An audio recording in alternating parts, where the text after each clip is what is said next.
અહીંથી નવસારી હાઈસ્કૂલ પર આપણે બધા જ માણસોને શિફ્ટ કરશું. જેટલી કેઝ્યુલિટીઝ છે એ બધાને આપણે ફર્સ્ટ એટેમ્પમાં હોસ્પિટલ જાહેર કરેલી છે. નવસારી હાઈસ્કૂલ ત્યાં જશું બધા લોકો. બધા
અહીંથી નવસારી હાઈસ્કૂલ પર આપણે બધા જ માણસોને શિફ્ટ કરશું. જેટલી કેઝ્યુલિટીઝ છે એ બધાને આપણે ફર્સ્ટ એટેમ્પમાં હોસ્પિટલ જાહેર કરેલી છે. નવસારી હાઈસ્કૂલ ત્યાં જશું બધા લોકો.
बड़ा भाइयों ने खास विनंती है कि हमारा असेंबली पॉइंट पर उभा રહેવાનું છે.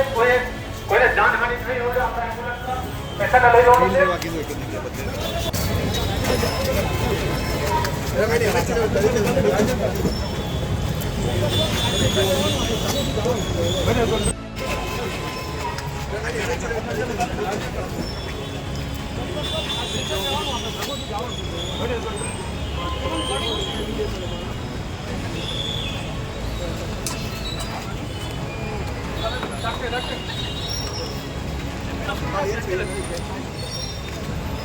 एम्बुलेंस उभी रख दो.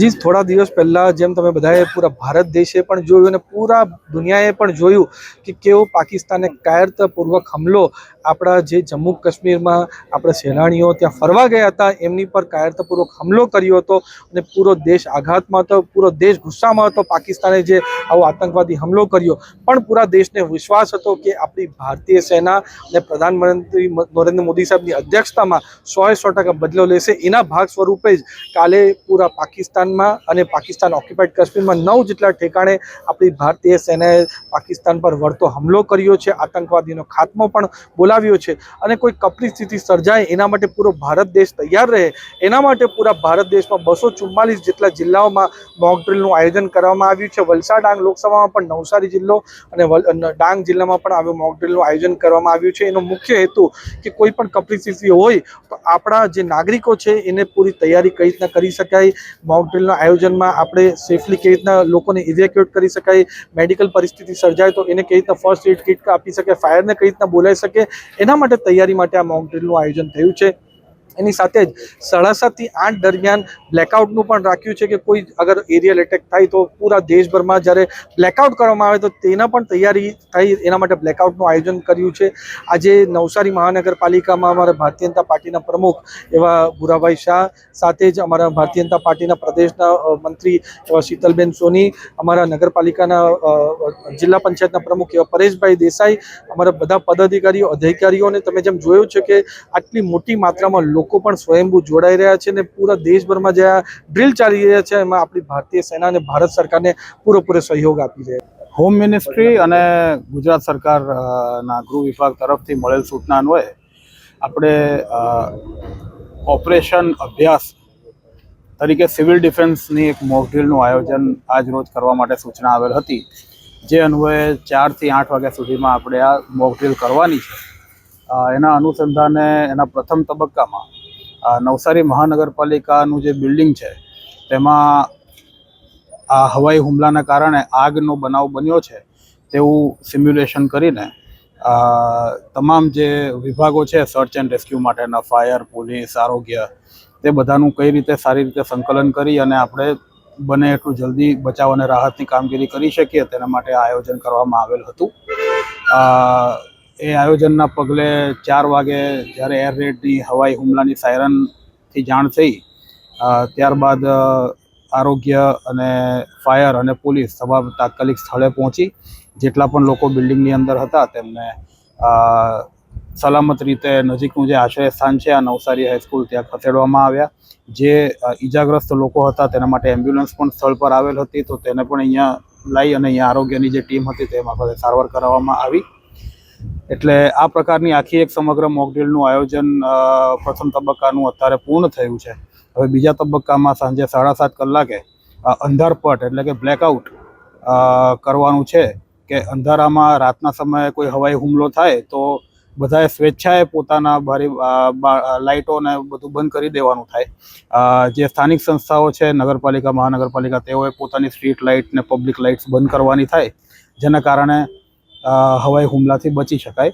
તો એ તબક્કો હવે 7:30 થી 8 આપણે અડધો કલાક આજરોજ બીજા તબક્કામાં કરવા જઈ રહ્યા છીએ.